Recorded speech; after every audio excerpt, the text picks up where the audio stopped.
Welcome back to 10 Questions with, powered by Honda. We're really excited for our guest today. We're joined by Toronto Blue Jays Major League Nutritionist Jamey Rice. Jamey's got a wealth of knowledge when it comes to the nutrition field and keeping our players fueled and recovered and ready to go. So we're excited to ask your questions to her and try to help out the youth across this country and staying hydrated and staying fed properly. So thanks for joining us, Jamey. Thank you for having me. I'm really excited. Awesome. Well, the first question, we're going to get right into it, comes from Blair. I coach a 12U travel team. They are not overly conscious about hydration and nourishment. Can you recommend some strategies? This is a great question, and it's one that will vary with every age group. So we can look at different ways to keep the 12 and under crowd a little bit more engaged with hydration and nourishment. And one of the best things that we can do is try and establish some routines and some learning games if we have the resources to incorporate some of those. So one of the best things that we can do is develop a regular hydration schedule for this travel team. Ideally, this would be about every 15 minutes for practices would be a great time to take a break and get some fluids, maybe get some snacks if they're needed. And then encouraging fluids between innings when they are playing games is going to be really important. So the more we can develop that regular schedule, the more they'll get into that habit of encouraging fluids on their own and then drinking to thirst, which will hopefully help with some of that hydration leveling out. So if you have the resources, incorporating some try it days during practices or games, whether that's a new beverage or sports drink, a different snack, a new fruit, just helping them get some more variety into those options. So then we can start to find out what they like, what they don't, and then they feel a little bit more involved as well. So if you can find some fun ways to keep them engaged and keep them involved in that nutrition, that hydration component, I think it'll be something that's really fun for them that they can start to get excited about. Awesome. Next question comes from Paul. I coach an 11U rep team. Typical baseball year, we travel to a number of tournaments and play double headers on the weekends. What are some good food options I can recommend to parents to pack for their kids between games? Options between games can depend on the timing. So it may depend on how much time you have between the games, but it's also going to depend on the player's tolerance to food. There may be some kids that can have a full meal and go right back out and play and be comfortable, and there may be others that have some more sensitive stomachs. So the most important thing to consider is how much time we have, because carbohydrates digest the fastest, protein digests a little bit slower than that, and then our fats digest the slowest. So if we think about the timing that we have, the less time you have, the more focus you want to have on those carbohydrates. And the more time you have, you can incorporate some more balanced snacks or some full meals. So an example of that might be if you have a quicker turnaround between games, a small snack like whole fruits, whole grain cereal bars with nut butter, string cheese with some pretzels or whole grain crackers. Those might be some easy to digest options that'll get them fueled for that next game. And then plenty of fluids as well. Now, if there's a longer time in between games where they may have more time to eat a complete meal, that would be helpful. But try and avoid anything that's too much or too high in fat that can make those players take a little bit longer to digest that food, and then they may feel a little bit sluggish out on the field. So sandwiches, wraps, trail mix, beef jerky, something that's easier to digest but maybe a little bit higher in protein and fat is going to be more appropriate when you have at least an hour and a half to 2 hours between those games. Awesome. Next question comes from Lisa. How long before and after playing baseball or training do you recommend players should eat? What are some good recovery foods to eat after playing a game? This is a really great question. And the short answer is there's always time to fuel, but those choices are going to change. So anytime is a great time to try and get some fuel in, whether that's before or after a baseball practice or a baseball game. So if we're looking at meal timing, the best option to give the majority of players enough time to digest a meal is going to be about 3 hours before that game time. Now, snacks can be any time leading up to that first pitch, but again, we want to consider what snack it is and how long it may take it to digest. So we focus on simple things like fruits, cereals, crackers, right before game time, and then the further we are away, the more we can incorporate some of those protein or fat-rich foods. So if we're looking for a recovery meal or a recovery snack, some of those good recovery foods are going to hit 3 main R's that I always like to teach players or parents that I'm working with. And those are going to be rehydrate, so we're focusing on fluids. We want to refuel with carbohydrates. And we also want to rebuild with protein. So every recovery meal, we want to try and incorporate those 3 R's. A good example of a meal that would do that might be something like a whole grain starch if we're looking at brown rice or sweet potatoes, a low fat protein, maybe something that's a good quality fat from a protein like a lean chicken breast or something like a salmon fillet, and then lots of fruits and vegetables. If we're looking more for a snack, and especially if it's something where they're going to be eating meals later in the day, one of the best recovery beverages that we can look to is actually going to be dairy milk. So that's going to be a very nutrient dense, easy way to help jumpstart that recovery for a lot of kids, but after games. That's great. Next question comes from Trevor. From a high performance perspective, is there a specific age you recommend athletes begin taking nutrition very seriously? So from a high performance perspective, there's really no specific age that we recommend they start taking nutrition seriously, but from what I found working with athletes across the spectrum of age is that every athlete adopts those sports nutrition principles at a different time in their career. So what I generally find is as athletes increase focus in their sport, they also begin to consider increasing their focus on health and performance, which also impacts their recovery, their longevity in their sport. So as they age, they start to incorporate more of those sports nutrition principles. And then typically what I find if we're looking at that on an age spectrum, most often I see that begin in some of the teenage years and then beyond that. So once players start to enter that high school age range is where I really see the interest pick up and they start to grasp some of those principles. But the earlier we start, I've had athletes as young as 10 or 11 that get really excited about sports nutrition, that love to try new foods and start to wonder how the food they put in impacts their body when they're playing for practices and games. So it really does depend on the individual. There's no specific age that I recommend, but as the intensity picks up with the sport, I do think it's important to make sure that we're emphasizing the appropriate foods, not only for performance, but for recovery and then for long-term health as well. That's so great. Next question comes from Henry. We have all heard people say breakfast is the most important meal of the day. Do you agree with this statement? And do you have any suggestions for a healthy breakfast? Well, it's really hard to say because all meals are important, and especially for athletes, we never really want athletes to be in a pattern of skipping meals. We always want to make sure that we're getting a breakfast, lunch, and dinner in, and then incorporating some snacks is helpful as well.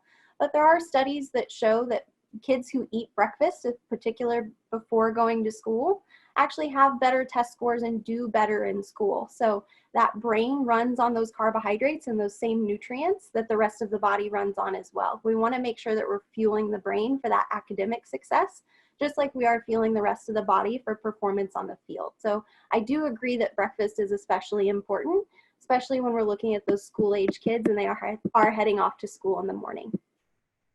So it depends on how much time you have, but I do have several easy breakfasts that I'll recommend for players, especially on school days. And one of my favorites is a 90-second breakfast sandwich.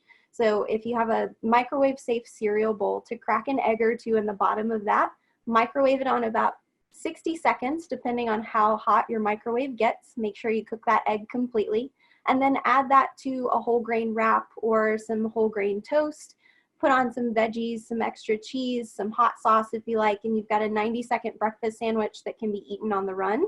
Then I also like to pair that with something like a Greek yogurt parfait, where we're getting a little bit extra protein, we're getting the calcium from the dairy, and then you can top it with some berries, nuts and seeds, other nutrient-dense options to power a really quick and easy but healthy breakfast.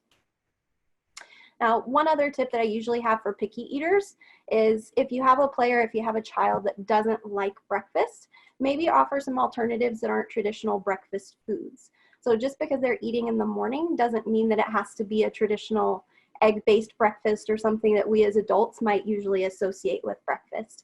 Anything that they're willing to eat throughout the day could be offered as a breakfast option just to get them jump-started in the morning and help with some of that fueling first thing in the morning before they head off to school or practice.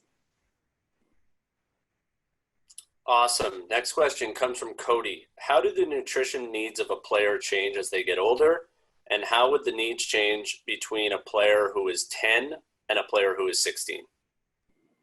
Good question. So a player who is 10 and a player who is 16 overall will have about the same nutritional needs in terms of the vitamins, minerals, general nutrients that they require. However, depending on the phase of growth, obviously with age, we know that their total needs for the day will increase. So their total calories, their total protein, carbohydrate, fat, fluid, fiber needs will all get higher as they get older because their body's getting bigger. But one thing we also have to consider is their workload. So if they're playing travel ball, if they have extra work, if they like to go hit in the cage in their free time, we consider that higher workload would also mean that they might need more nutrients through the day. And then their additional activity level, what they're doing at school, what they're doing when they get home.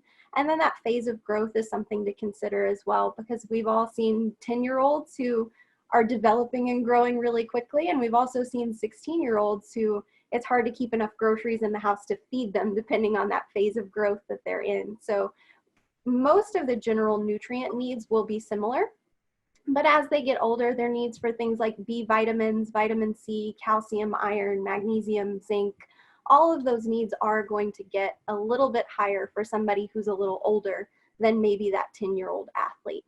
So the things that we might focus on for a 10-year-old are going to be a little bit simpler. We might just be focusing on trying new foods, developing some of those healthier habits, and starting to find the things that they prefer and the things that they don't like as much incorporated into their daily habits. Whereas a player who's 16 might be able to focus more on the performance nutrition, developing routines, developing recovery strategies, starting to fill out and get a little bit more muscle as they age. So their nutrient needs will be similar, but their phases of growth and development will be a little bit different. So we'll be focusing on things differently as they age. Awesome. Next question comes from Blair. High performance diets, they sound great on paper, but sometimes kids just want a cheeseburger and fries. How do you get them to take nutrition seriously, even in the dog days of the summer? This can be a tough one, but it's important to remember that we want to emphasize balance. Perfection isn't practical for anybody, whether we're working with youth athletes or we're working with adult athletes. So we want to make sure that we're always following kind of that general 80-20 rule, where 80% of the time we're really focusing on some of those healthy habits, the things we know we should be doing.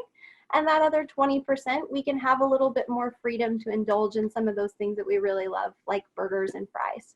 So one thing that I do, regardless of a person's age, when I'm working with an athlete is if I'm sitting down with a player and we're talking about some of those things that they really like to incorporate after some of those tougher days, I like to identify those as their non-negotiables.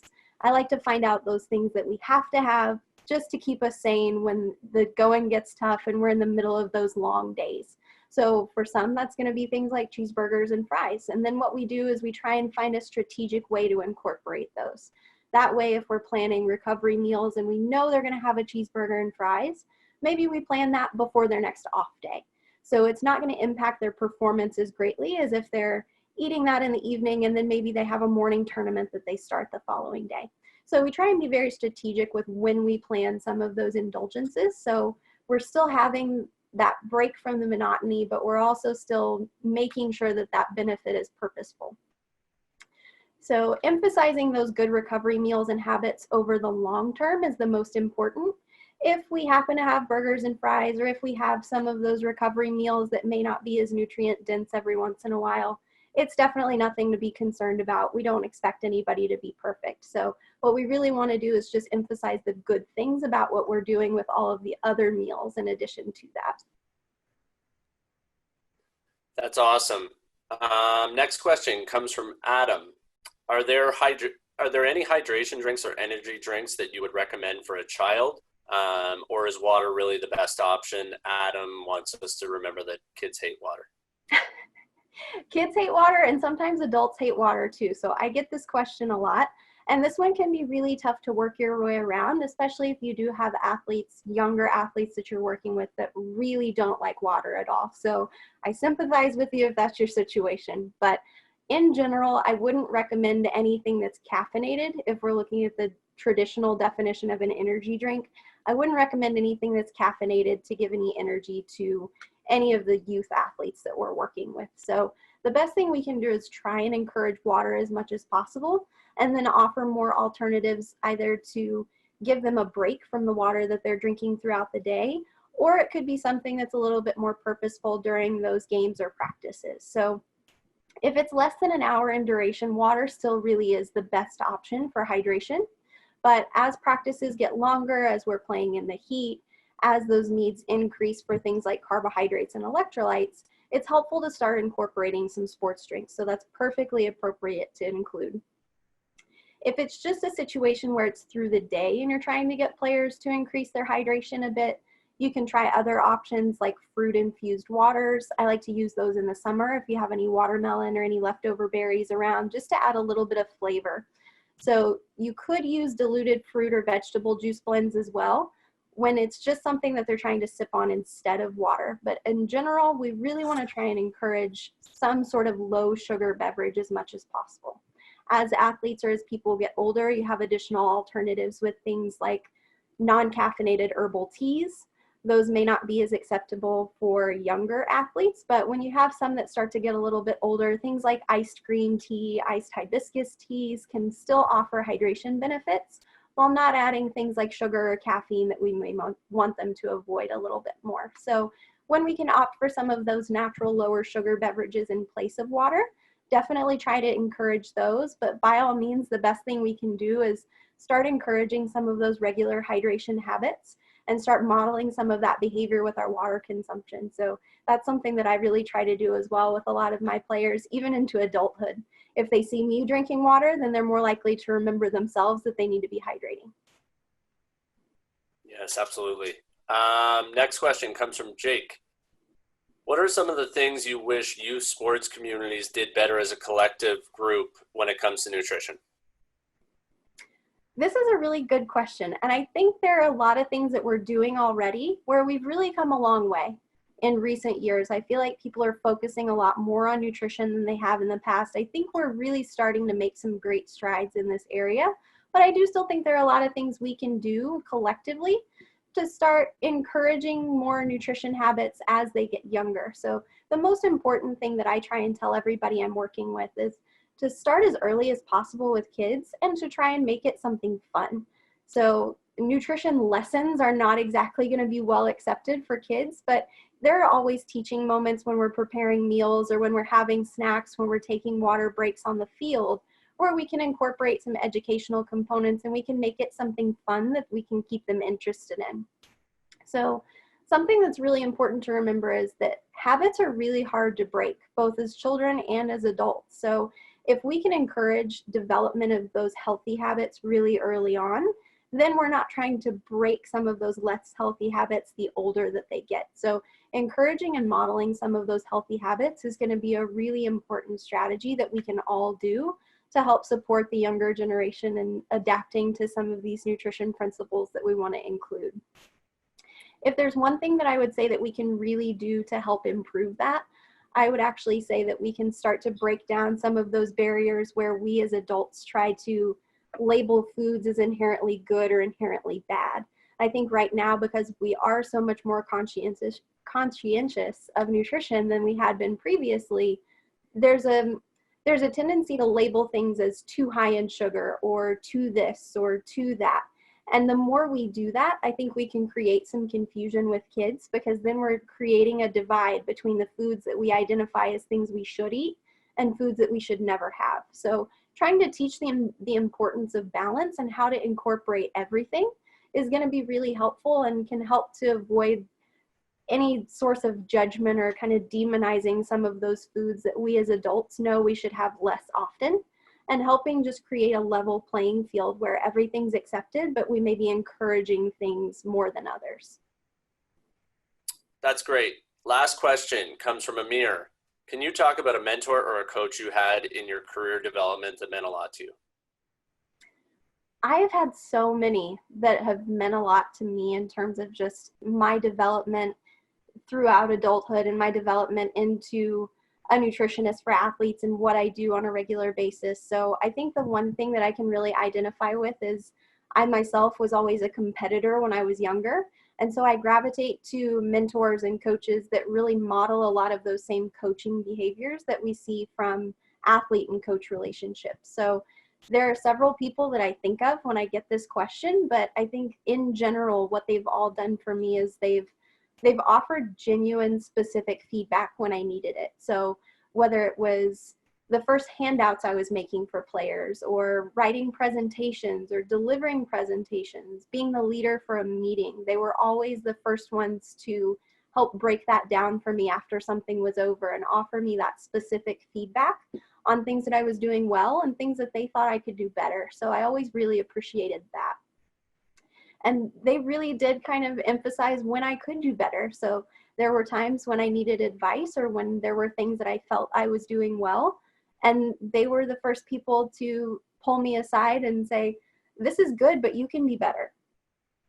And they recognized my own talents and my own weaknesses. So one thing that I find that they've always encouraged me to do is find my own style, especially in nutrition. Every practitioner is a little bit different. So they've never tried to push their own style or their own way of practicing on me, but they've found what they feel to be my strengths and really help push me to find my own way to incorporate those into what I do every day. And then the one thing that they've really done in general is just empowered me to do my job and to do it well. So some of the best coaches and mentors that I've had have recognized the areas that are my strengths and have really just empowered me to go on and do the things that I need to do and learn from the experiences so that I could be a better practitioner too. So when I think about my career development and all the people along the way that have made a really big impact on me, those are the talents and the things that they've done that have really helped me grow into a better practitioner. That's so awesome. Jamey, this was great. Thank you so much for joining us in this busy schedule. We wish you all the luck getting back to the season, hopefully soon, and we will see you very soon at Rogers Center, hopefully. Hopefully so. Thanks again for having me today. I really appreciate it. It's been a lot of fun.